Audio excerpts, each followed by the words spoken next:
Assalamualaikum warahmatullahi wabarakatuh, Tabi pun. Bincang hangat kita kali ini, kita akan berbincang-bincang dengan Ibu Rati. Beliau adalah Waka Kurikulum di SMA Negeri 1 Kedondong. Silakan Ibu Rati, terlebih dahulu bisa cerita pertama kali di sini sampai akhirnya terpilih membantu kepala sekolah menjadi Waka Kurikulum. Terima kasih Bu Neni. Assalamualaikum warahmatullahi wabarakatuh. Tadi pun saya ada di SMA Kedondong dari tahun 1994. Saya sempat mengalami kultur shock, yaitu saya karena berasal dari Jakarta, kemudian pindah ke daerah. Kebetulan kalau menurut saya agak terpencil. Saya jauh dari mana-mana, saya tidak ada keluarga di sini, tapi alhamdulillah sudah beradaptasi sampai sekarang.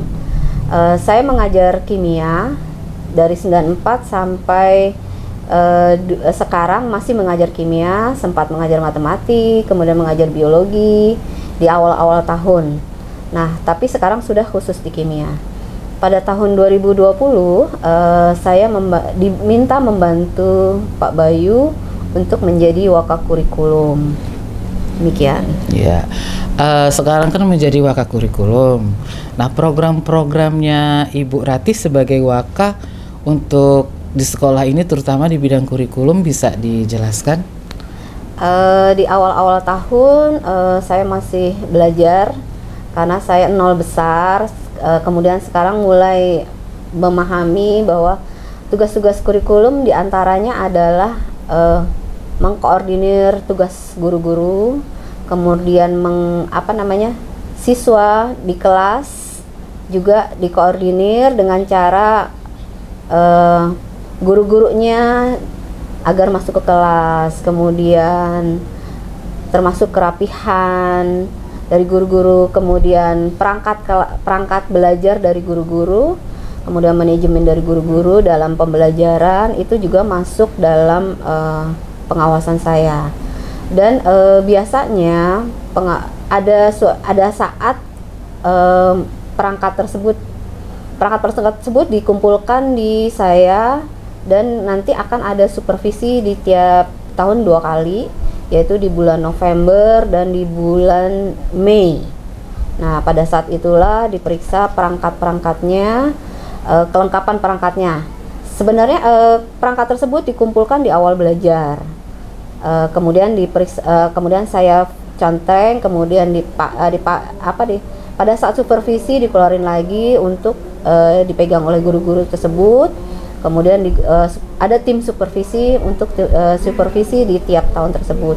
Kegunaan supervisi itu adalah nanti akan digunakan pada saat pengisian kinerja. Jadi kinerja ini adalah rapot dari guru-guru tersebut selama, kalau dulu 1 tahun, sekarang sudah tahun kedua per semester. Kabarnya tahun 2022 ini juga akan per tahun lagi. Jadi itulah kegunaan dari supervisi. Kemudian setiap tahun di bulan November akan ada MONEV, yaitu monitoring evaluasi yang diadakan oleh pengawas kita, pengawas dari SMA Kedondong, yaitu Pak Juari. Itu juga manajemen yang di monitoring adalah manajemen dari kinerja kurikulum, kemudian perangkat dari guru-guru tersebut, kemudian pemahaman isi dari perangkat tersebut oleh guru-guru tersebut. Demikian. Itu ya. Kemudian kan Bu Rati kan baru nih di kurikulum. Kira-kira hambatan yang terasa banget waktu mulai bekerja menjadi Waka Kurikulum itu apa tuh kira-kira? Di awal-awal itu adalah pengelolaan pembagian jam. Itu sangat membingungkan buat saya. Saya belajar banyak dari senior yang kebetulan sebelumnya adalah Pak Fauji. Jadi saya belajar banyak dari Pak Fauji cara pengelolaan jam buat setiap gurunya, mana yang bisa, mana yang tidak. Sebab rata-rata guru di SMA Negeri 1 Kedondong adalah bersertifikasi. Jadi hampir 89% sudah bersertifikasi. Jadi itu pengelolaan jamnya tidak boleh lebih minimal 24 jam. Jadi nggak boleh kurang dari 24 jam. Itu saya agak kesulitan membagi-baginya karena kayak bagi roti ya. Jadi yang itu harus bagi rata, yang ini bagi rata gitu. Jadi itu agak membingungkan awal-awalnya. Tapi sekarang saya sudah belajar, kemudian di mana ada kebutuhan gurunya, disitulah dikelola, mulai bisa lah sekarang. Jadi SK pertama menjadi kurikulum tuh tahun berapa? Tahun 2020. 2020. Nah, 2020 sampai 2021 kemudian 2022 ya. 2 tahun sebelumnya itu kan kita masih di apa? Di zamannya COVID. Ya. Kita kan belajarnya nggak begitu ya. Tidak artinya daring. Ya. Daring juga kan seperti jadwal nggak seperti padat seperti sekarang. Nah, sekarang kan setelah PTM nih, itu ada nggak kerasa kesulitan misalkan mengatur jadwal yang pertama, kemudian kayak komunikasi dengan guru mapel misalkan, apakah itu ada kesulitan atau ya lempeng-lempeng aja? Kesulitannya adalah seperti ini. Pada saat COVID kita daring, guru-guru datang ke sekolah, kemudian siswanya belajar di rumah. Nah, batas selesai pembelajaran adalah jam 12. Nah, guru-guru tersebut nanti pulang ke rumah, kemudian nanti mengkoreksi dan membuat pengajaran berikutnya di hari berikutnya. Nah, perbedaan waktu itulah yang saya ini sudah mulai mengalami kesulitan karena biasa pulang jam 12, kemudian sekarang pulangnya jam 3 kurang 10. Itu agak riskan. Jadi ada guru-guru yang kadang lupa jam. Oh, saya harusnya ingatnya pulangnya jam 12 terus. Tapi tidak semua guru, hanya beberapa aja, dan sekarang mulai teratur, sudah mulai jam 3 kurang 10 sudah mulai beradaptasi lah ya. Diharapkan ini akan semakin lancar sebab di semester berikutnya tidak ada free les lagi. Kalau semester ini adalah pembelajaran, jadi percobaan, masih ada 1 hari untuk free les. Jadi untuk berikutnya, semester berikutnya tidak ada free les lagi, jadi kita full 5 hari kerja. Diharapkan guru-gurunya dalam menjaga kesehatannya, bukan terutama yang guru yang rumahnya jauh, tapi semuanya guru harus menjaga kesehatan, karena di 5 hari kerja tersebut kita selayaknya siswanya sehat, gurunya sehat, sehingga pembelajarannya lancar. Oke. Ini pertanyaan lagi, ada nggak target kurikulum? Misalkan dalam 1 tahun pembelajaran itu kurikulum misalkan punya target, ada guru yang berprestasi, ada siswa yang berprestasi, atau apalah gitu. Kalau di target kurikulum bukan guru berprestasinya, tapi di semester depan kita akan ada double track yang tertunda. Double track itu adalah kegiatan siswa yang unggulan dari sekolah ini. Jadi diharapkan sebelum dilanjutkan dijelasin dulu double track itu apa sih? Gitu. Double track itu adalah kegiatan keterampilan berupa skill dari siswa SMA Kedondong, bahwa anak-anak siswa Kedondong itu setelah lulus dari SMA Kedondong diharapkan selain dia mempunyai ilmu, dia juga mempunyai keterampilan. Jadi double track yang akan diadakan adalah tata boga, tata rias, dan IT. Itu akan dimulai di semester depan. Bisa dijelaskan alasannya kenapa mengambil tata boga, mengambil apa tadi? Tata rias dan IT. Jadi kalau untuk IT dulu, IT itu kenapa IT? Sebab kita harus mengikuti zaman ya, kemajuan zaman. Jadi IT harus dimiliki oleh setiap siswa. Jadi maka double tracknya adalah IT.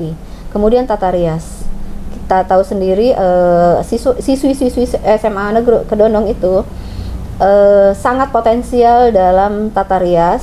Jadi nanti itu akan diasah agar bertata rias atau bermake up itu di waktu yang tepat, di tempat yang tepat. Jadi tidak di sekolah kalau bertata rias itu.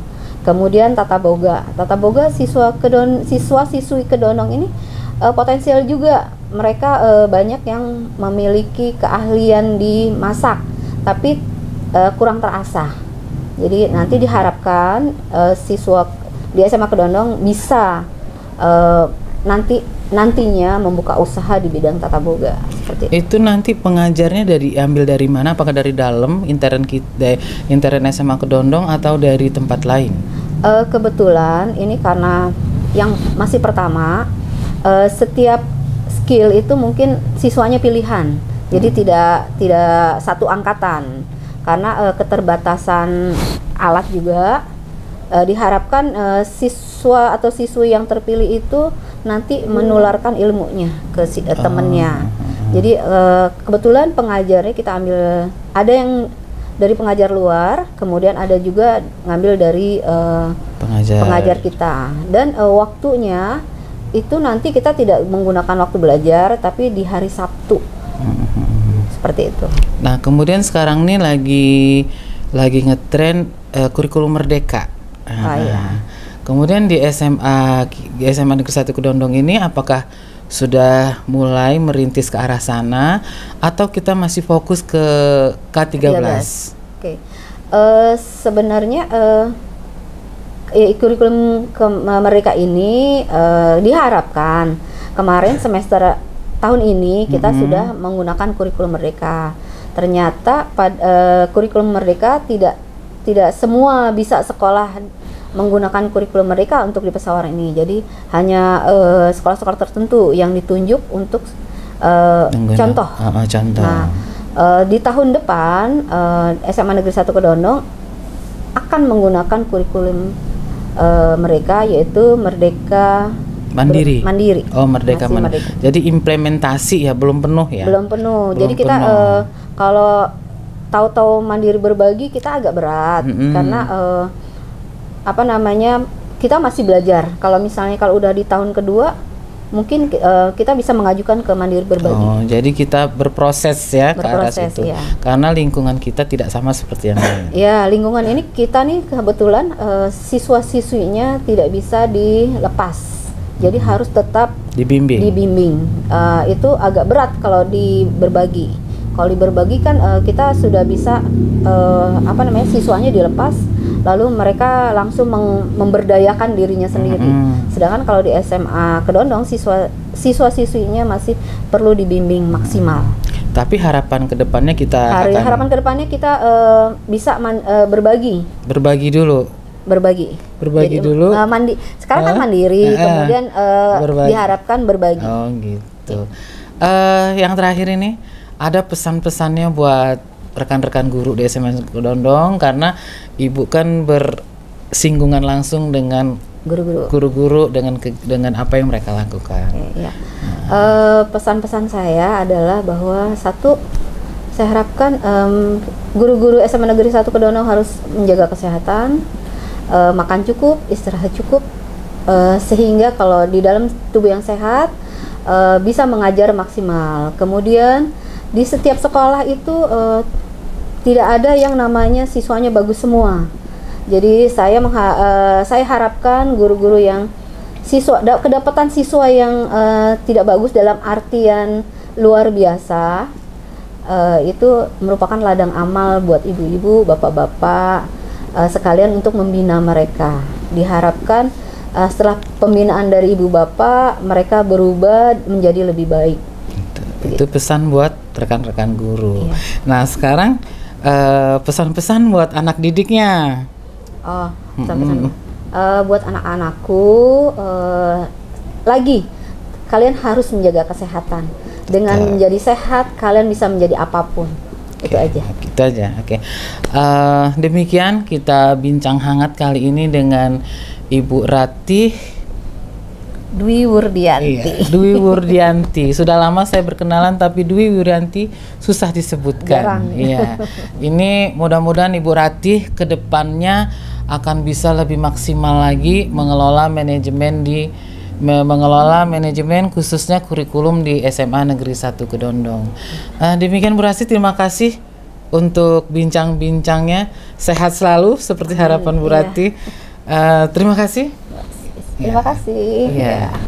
Demikian kita sudah berbincang-bincang dengan Waka Kurikulum Ibu Rati Dwi Wurdiansi. Terima kasih untuk perhatiannya. Jangan lupa sebelumnya nanti di channel ini di subscribe, di like, dan di komen. Penting buat kita karena untuk kemajuan dari sekolah SMA Negeri 1 Kedondong.